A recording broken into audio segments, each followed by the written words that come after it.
Hello मित्रांनो, कसे आहात? तुम्हाला आमची कालची गोष्ट आवडली का? मग आवडल्यावरती तुम्ही आम्हाला आमच्या चॅनलला लाईक, शेअर, सबस्क्राईब केलं का? आठवणीने करा हा. आज मी तुम्हाला एक आजीची आणि तिच्या नातवाची गोष्ट सांगणार आहे. एकदा काय झालं की एक मुलगा आपल्या आजी बरोबर शॉपिंग करायला गेला. मग त्या आजीनी नातवानी बाजारामध्ये बऱ्याचशा वस्तू विकत घेतल्या. विकत घेऊन आणखीन ते घरी जायला निघाले तर तेवढ्यात समोर जे आहे ते त्या मुलाला एक बेकरी शॉप दिसली. तो त्या बेकरी शॉपकडे पाहत आपल्या आजीला म्हणाला की आजी आजी मला पेस्ट्री खायची आहे. आजी म्हणायला लागली ठीक आहे. आजी त्याला दुकानावर घेऊन गेली. आजीने जाऊन दुकानदाराला विचारलं की बाबा रे पेस्ट्री कितीची आहे? तर दुकानदार म्हणाला 25 रुपयाची.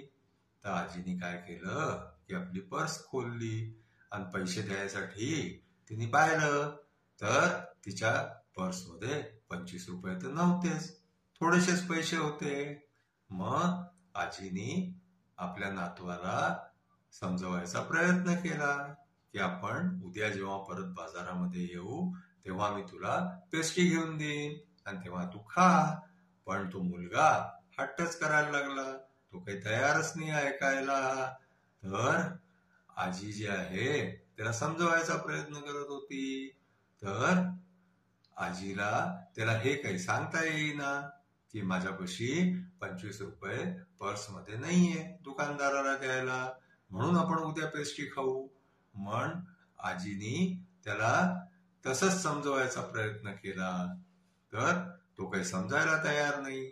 तर हे सगळं जे आहे त्या दुकानावरती उभा असलेला एक मनुष्य पाहून राहिला होता.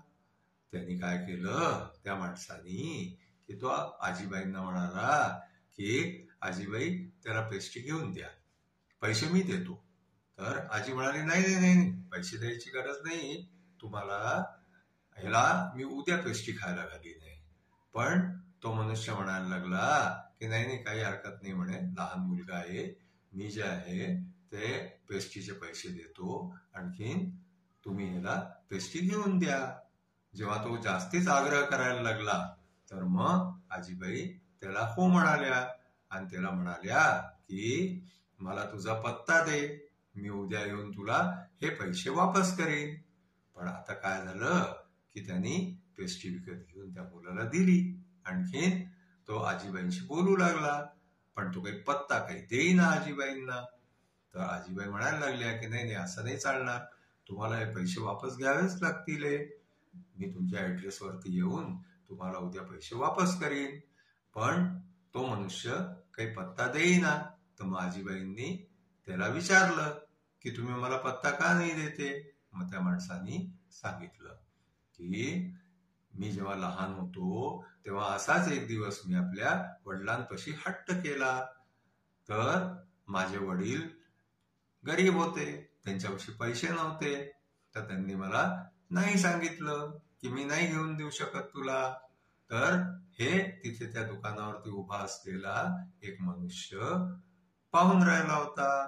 त्यांनी ऐकलं, आणखीन त्यांनी ती वस्तू मला विकत घेऊन दिली. आणखीन बाबांना सांगितलं की मी याला आपल्या मुलासारखं समजून हे घेऊन दिलेलं आहे, म्हणून तुम्ही त्याचे पैसे काही मला देऊ नका. आणखीन तो मनुष्य तिथं चालला गेला. आता ती गोष्ट जी आहे ती माझ्या लक्षात राहिली. आज त्यांनी जे माझ्यावरती उपकार केले होते ते आज मी तुमच्या मुलाला पेस्ट्री घेऊन जे आहे ते उतरवले. कारण आपल्या बरोबर कोणी काही चांगलं केलं तर आपण दुसऱ्या बरोबर चांगलं केलं की ते जे आपल्यावरती त्या माणसाचं ऋण असतं ते फेडलं जातं. अशा प्रकारे जे आहे ते त्या माणसानी आजीबाईंना सांगितलं. आणखीन म्हणून मला जे आहे ते तुमच्याकडून पैसे नकोय. आता आजच्या आपल्या स्टोरीचं मॉरल काय आहे की आपल्या बरोबर कोणी काही चांगलं केलं की आपण लोकांबरोबर चांगलं करावं. म्हणजे ते जे चांगलं आपल्या बरोबर झालेलं असतं ते लोकांबरोबर केलं की त्याचा हिशोब होऊन जातो.